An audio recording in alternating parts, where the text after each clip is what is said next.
Сәлеме балалар, бүгін мен сендерге қалай шаршының ауданын табу керектігін көрсетемін. Мысалы, міне, мынау бізде шаршы.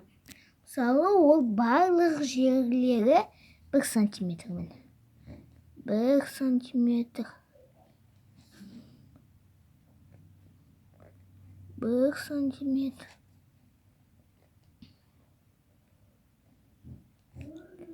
Және тағы 1 сантиметр. Ал енді оны табу үшін біз бірінші ауданы деңгейі бұл С әрпі болады.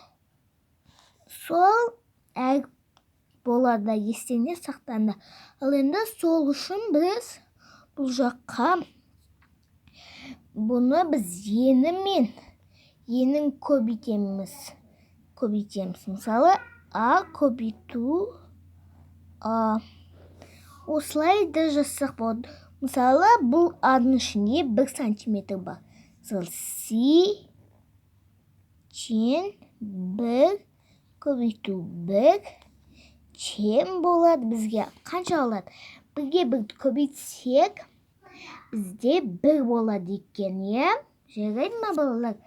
Сонда біз 1 сантиметр 2 деп қойамыз.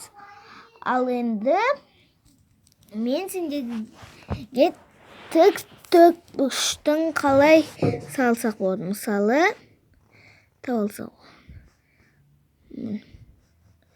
Бұл бізде тікбұрыш.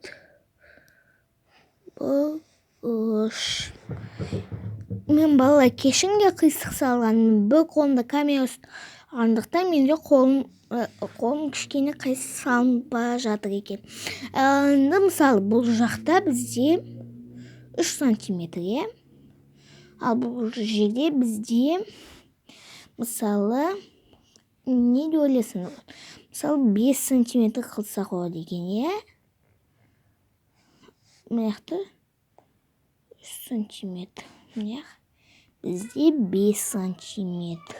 Ал енді оны табу үшін ауданы. Сенде айттым ғой, С әрпін қолданамыз. С. Ол үшін біз көбейту дейміз де, қайтадан мына жаққа жазсақ болады. С тең, мысалы, 5 көбейту 3. 5 көбейту 3 тең болады. Қанша болады балалар? Жарайсыңдар, тең болады 15.